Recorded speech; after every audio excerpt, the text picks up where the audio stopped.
देखिए DSP rank के एक अधिकारी है बिहार में जिनका नाम है गौतम कुमार। उनके नाम तू मेरी प्रेमिका के नाम पे भी देखिए, और इसके अलावा उनके पास एक नौकरानी भी थी। तो तीन लड़कियों की बात कर रहा हूं। एक तो उनकी पत्नी हो गई जिनका नाम है रूबी मित्र, जिनको प्रेमिका एकदम तू मेरी प्रेमिका के नाम पे भी देखिए, और इसके अलावा उनके पास एक नौकरानी भी थी। तो तीन लगाम लगाने के लिए ये मौजूद थे बिहार में। तो इन्होंने भ्रष्टाचार को लगाम नहीं लगाया बल्कि बेनामी संपत्ति अपने नाम बना ली। ये तो भ्रष्टाचारी बन गए। ये क्या देश की सेवा करेंगे, ये तो भ्रष्टाचारी बन गए। बिल्कुल वही मैं कह रहा हूँ। ये आसान है कि एक बगान ही खरीद लेते हैं। तो आप सोचिए जो चाय की जो बगान है और जो चाय पत्ती है उनकी कितनी कीमत है। अगर आप वहां से यहां तक सफर होता है, अगर सिलीगुड़ी से बिहार लाते हैं तो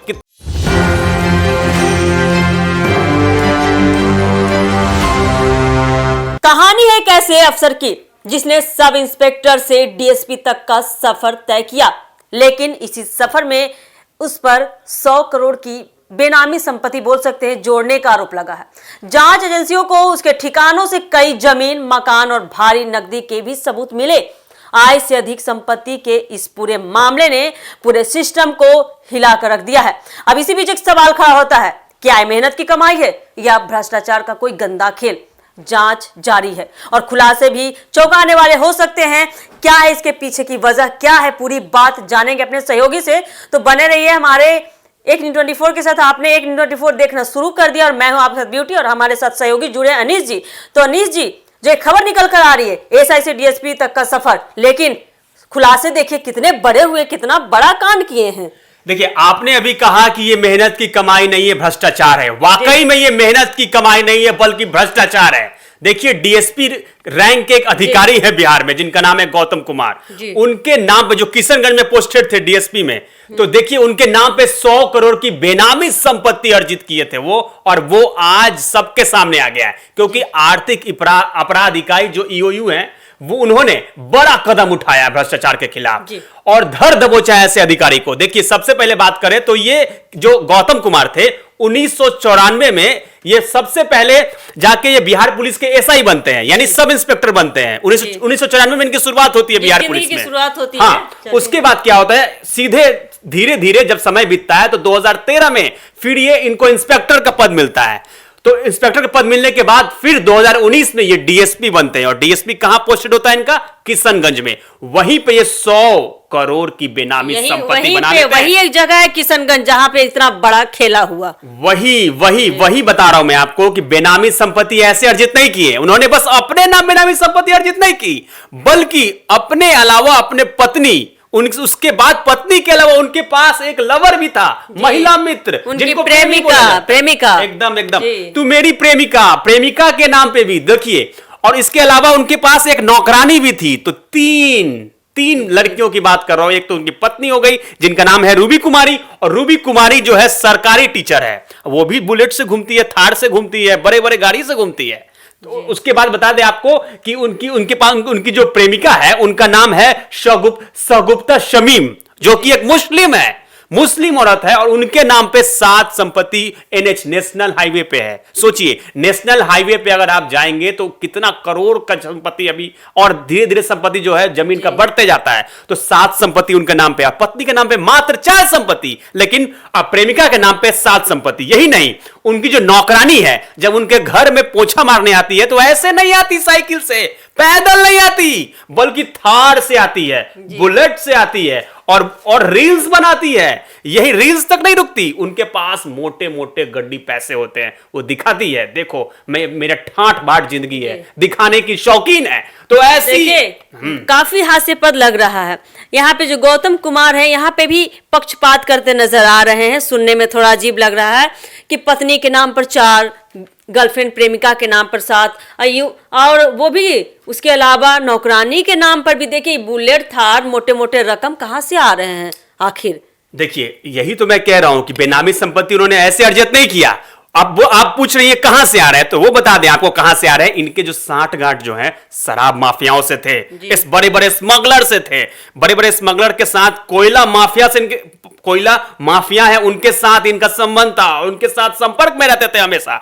और उसके बाद ये किशनगंज जो है, किशनगंज में जब इनका पोस्टिंग था, तो बताइए किशनगंज का जो इलाका है, सीमांचल का इलाका है, वहां पे बताइए, ये जो वहां का जो बॉर्डर इलाका है, चाहे बंगाल की बात करें या नेपाल की बात करें, तो बंगाल में बताइए इन्होंने क्या किया, सिलीगुड़ी में जाके ये चाय की एक बागान ही खरीद लेते हैं। तो आप सोचिए, जो चाय की जो बागान है और जो चाय पत्ती है, उनकी कितनी कीमत है। अगर आप यहां वहां से यहां तक सफर होता है, अगर सिलीगुड़ी से बिहार लाते हैं तो कितना उसका दामो महंगा कीमत मिलता है। तो चाय की बागान इन्होंने खरीद लिया, नोएडा में फ्लैट है इनका, दिल्ली में फ्लैट है। तो ऐसे ऐसे बड़ी संपत्ति इन्होंने अर्जित की है। सबसे पहले ईओयू ने, जो आर्थिक अपराध इकाई है, सबसे पहले ये क्या किए कि ये जाते हैं जांच करने के लिए। जब पता चलता है इनके खिलाफ की 80 करोड़ का है। हाँ, पहले जांच में 80 करोड़ निकलता हाँ, है। बिल्कुल बिल्कुल। तो पहले जांच करने जाते हैं आर्थिक अपराध इकाई। तो जब जांच चलती है, पेपर निकाला जाता है, तो 80 करोड़ का संपत्ति इनके पास पाया जाता है। उसके बाद धीरे धीरे जब जांच का दायरा बढ़ता है, तो सीधे 100 करोड़ की बेनामी संपत्ति इनके नाम पे है। यही नहीं है गौतम कुमार, बहुत बहुत पहुंच के हैं, बहुत पहुंच के हैं। ये मनचाहा पोस्टिंग के लिए कुछ भी कर देते हैं। अब देखिए, ये पहले तो सब इंस्पेक्टर थे, फिर उसके बाद एसपी को थोड़ी मतलब उसके साथ चाय पानी पिलाकर, वही इधर उधर पिला के, साठ गांठ बना के, अपनी दोस्ती बढ़ा के, उसके बाद फिर वो आगे बढ़े और इंस्पेक्टर बन गया। इंस्पेक्टर के बाद फिर मनचाहा पोस्टिंग के लिए डीएसपी। दूसरी बात, कहा जाता है कि नेपाल को तो गढ़ माना जाता है। जो जितने भी अपराधी हैं, शराब माफिया से लेके कई बार तो उधर से मतलब कि वो भी क्रॉस करते हैं, आते आना जाना लगा रहता है। मतलब कि ड्रग्स की बात करें, शराब की बात करें, कौन सा चीज है कि नेपाल बॉर्डर से नहीं क्रॉस करता है? बिल्कुल। देखिए, नेपाल ऐसा बॉर्डर है कि पूर्वी चंपारण जिला हो गया या फिर किशनगंज, बहुत सारे जिले कनेक्ट होते हैं बिहार से। तो होता है क्या है, नेपाल के माध्यम से बॉर्डर से जो चीजें आती हैं स्मगलिंग करके, या सोना हो गया या फिर शराब हो गए, तो ये सब सारे खेप बिहार में पहुंचा जाते हैं। और बिहार में पहुंचाने के दौरान इनका जो बीच का जो माध्यम होता है, पुलिस का होता है। और यही सिस्टम में सबसे बड़ा खामी देखने को मिला। जब इनको पोस्टिंग हुई, जब देश का सेवा करने को इनको मिला, जब भ्रष्टाचार को रोकने में लगाम लगाने के लिए ये मौजूद थे बिहार में, तो इन्होंने भ्रष्टाचार को लगाम नहीं लगाया, बल्कि बेनामी संपत्ति अपने नाम बना ली। ये तो भ्रष्टाचारी बन गए। ये क्या देश की सेवा करेंगे, ये तो भ्रष्टाचारी बन गए। बिल्कुल बिल्कुल, वही मैं कह रहा हूं। ये आसानी से बॉर्डर पार करवाते थे, या कोयला माफिया हो, या फिर शराब माफिया हो, या स्मगलर हो, कोई बड़ा बड़ा स्मगलर, उनके साथ ठाट माट रहता, संबंध था उनका, उसके साथ उनका दोनों एक साथ संपर्क में रहते। उसके बाद इन सब सारी चीजों को वो आसानी से कर देते थे, क्योंकि वो अधिकारी हैं बिहार के, कोई दिक्कत नहीं है। मतलब आसानी से, मतलब ये कोई भी चीज बॉर्डर से जो पार करवा के यहाँ पे लाते थे, उनमें इनका हाथ रहता था। तो इनका संपर्क इनके बहुत बड़े माफियाओं के साथ थे। कहाँ इनको देश का रक्षा करने के लिए जनता की, पब्लिक की, गरीब लोगों के रक्षक बनाए गए थे। आज रक्षक ही भक्षक बन बैठे हैं। कहाँ जाएगा हमारा देश, कहाँ जाएगा हमारा नागरिक, वो गरीब जनता कहाँ जाएगी? वही मैं बता रहा हूं। जब रक्षक ही भक्षक बन जाएंगे तो फिर इस देश का क्या होगा? सवाल तो उठेंगे ना। जब आप भ्रष्टाचार करेंगे तो फिर आपको कोई रोकेगी नहीं। देखिए, ये यही नहीं रुके। सबसे पहले इनके पास 4 से 5 मोबाइल इनके पास है। 4 से 5 मोबाइल है इनके पास, और उन 4-5 मोबाइल में इनके पास जो सिम उसमें लगा है, वो इनके नाम पे नहीं है, किसी और के नाम पे है जो सिम है, ताकि इनको कोई पकड़ा ना जाए, कोई शक ना हो इनको। तो वो जो ईओयू की जो टीम है, वो अब सीडीआर यानी कॉल डिटेल्स रिकॉर्ड को खंगाल रही है।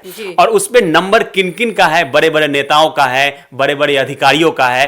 तो वो जब सीडीआर रिकॉर्ड, मतलब कॉल डिटेल्स रिकॉर्ड को जब खंगाला जाएगा, तब पता चल जाएगा कि इनके साथ किनके साथ इनका मतलब साठ कि गांठ इसके था। बाद भी बहुत कई बड़े खुलासे हो सकते हैं। बहुत देखिए, वही मैं अभी बेनामी संपत्ति और इनके नाम पे कितना है वो भी निकल सकते हैं, उनके भी आंकड़े निकलेंगे। बिल्कुल बिल्कुल, वही मैं कह रहा हूं। जो अभी जिनके नाम उजागर नहीं हुए हैं, आप आके सरेंडर कर दीजिए आर्थिक अपराध इकाई को, नहीं तो आप पे बहुत बड़ी कार्रवाई हो सकती है, क्योंकि इस कॉल डिटेल्स रिकॉर्ड खंगाला जा रहा है। यही नहीं, सीबीआई के माध्यम से इंटरपोल के द्वारा मदद ली जा रही है। अब इंटरपोल के माध्यम से यानी सीबीआई मदद करेंगे ईओयू को, और वहां से फिर जितना जांच का दायरा और धीरे धीरे बढ़ेगा, और चीज में नए नए खुलासे इसमें आने लगेंगे, और वो भी खुलासे आपको बताएंगे। लेकिन फिलहाल इनको अभी निलंबित कर दिया गया है, इन पे जांच चल रही है, कार्रवाई की जा रही है। तो ऐसे चीज बिहार में भ्रष्ट अधिकारियों के खिलाफ हम लगातार आवाज उठाते रहे हैं, और आगे भी उठाते रहेंगे। जी। और इन गौतम कुमार जैसे जो अधिकारी हैं यही नहीं रुके, वो देखिए पूर्णिया हो गया, किशनगंज हो गया, अररिया, ये सब सीमांचल जिला है, सीमांचल हो गया, सीमांचल एरिया में इनके पोस्टिंग थे। 32 साल मतलब इनका सफर रहा पुलिस में, पुलिस सिस्टम में, और 32 साल में 100 करोड़ की बेनामी संपत्ति बनाना, आप सोच सकते हैं। 80 करोड़, मतलब धीरे धीरे जब जांच हुआ तो 100 करोड़ का दायरा बढ़ा। आप सोचिए 1, 2 करोड़, 3 करोड़, तो पूरा आप बताइए ना, जब आप पुलिस में रहते हैं, डीएसपी पद पे रहते हैं, किसी पद पे रहते हैं, तो आदमी को कमाते कमाते कितना साल हो जाता है, और ये तो 32 साल में 100 करोड़ की संपत्ति बना ली। चलिए, इनके भ्रष्टाचार का खेल तो सबके जनता के सामने आ ही गया है, लेकिन आने वाले समय में और भी कई खुलासे हो सकते हैं। कौन है इनके पीछे का मास्टरमाइंड, कौन कौन है इनके साथ, भाई बंधु सखी दोस्त जो भी हैं, नेता हैं, कोई भी, सबको धर दबोचेगी ईओयू की टीम। देखना काफी दिलचस्प होने वाला है, और सबका इंतजार उस दिन खत्म होगा जिस दिन गौतम कुमार पे कड़ी कार्रवाई और होगी। अभी तो फिलहाल निलंबित ही किया गया है, लेकिन आने वाले समय में और भी दिलचस्प होने वाला है कि उन पे और कौन कौन से कड़े कार्रवाई किए जाते हैं उनके द्वारा। तो देखना काफी दिलचस्प होने वाला है, और इसका अपडेट हम आपको देते रहेंगे। बाकी अपडेट के लिए जुड़े रहिए हमारे एक न्यूज़ 24 के साथ। दीजिएगा इजाजत, धन्यवाद।